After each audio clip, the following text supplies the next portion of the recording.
Hi అండి, welcome to our channel. ఇప్పుడు ఈజీగా చికెన్ బిర్యానీ ఎలా చేసుకోవాలో చూపిస్తాను, చూసేయండి. ఫస్ట్ చికెన్ తీసుకుని దాన్ని బాగా కడిగి వాష్ చేసుకొని పెట్టేసుకొని దీంట్లో కొంచెం ఉప్పు, కారం, పసుపు, గరం మసాలా, చికెన్ మసాలా, అల్లం వెల్లుల్లి పేస్ట్, ఫ్రై చేసిన ఆనియన్స్, పసుపు, పుదీనా, కొత్తిమీర, ఆయిల్, కొంచెం నెయ్యి, కొంచెం గీ, ఒక దెబ్బ నిమ్మరసం పెట్టుకొని ఇలా బాగా మిక్స్ అయ్యేలాగా కలుపుకోండి. గరం మసాలా, చికెన్ మసాలా బాగా మిక్స్ అవ్వాలండి. కొంచెం లెమన్ తర్వాత ఆయిల్ దీన్ని అలా మ్యాష్ చేసుకొని సైడ్ పెట్టేసి దీని సైడ్ చేయండి. చూసారా ఇలా దీని సైడ్ పెట్టేసి కొంచెం వెల్లుల్లి పచ్చిమిర్చి కొంచెం ఆయిల్ వేసుకొని ఫ్రై చేయండి. తర్వాత దీన్ని చల్లార్చిన తర్వాత పెరుగు కొంచెం పచ్చిమిర్చి ఉప్పు వేసి అది పేస్ట్ చేసుకొని పక్కన పెట్టుకోండి.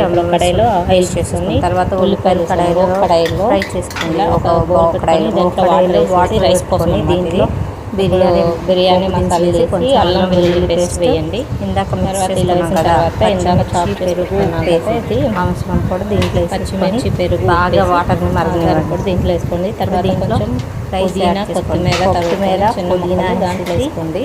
బాగా వాటర్ వేసిన తర్వాత ఒక స్పూన్ గీ కూడా యాడ్ చేయండి. నెయ్యి కూడా వేసేయండి. దీంట్లోనే ఇంకా రైస్ కూడా వేసి బాగా బాయిల్ వేసుకొని తర్వాత కొంచెం సాల్ట్ కూడా బాగా మరగనివ్వండి. మరి తర్వాత దాంట్లో కొంచెం సాల్ట్ కూడా యాడ్ చేసుకోవాలి.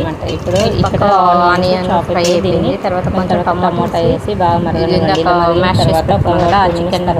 చికెన్ అంతా ఇలా అన్నమాట మ్యాష్ చేసి తర్వాత కొంచెము ఆ వాటర్ రైస్ వాటర్ వేసి ఇలా దీంట్లో అడ్జస్ట్ చేయండి. మరి వేడిలో పెట్టేసి ఇలా గ్లాస్ వేసి ఇక్కడ అడ్జస్ట్ చేసుకొని 70% వేసి దాంట్లో వేసి ఇలా మూతేసి ఇలా వేసేసుకొని మొత్తం పైన వేసుకోండి. క్లాత్ ఇలా బరువు పెట్టుకొని కింద పెట్టేసుకొని దాన్ని ఇలా తీసేసి ఇలా పెట్టేసారా ఇలా మీడియం ఫ్లేమ్లో 10 నిమిషాలు చికెన్ బిర్యానీ హై ఫ్లేమ్లో 10 నిమిషాలు రెడీ అయిపోయింది అనమాట.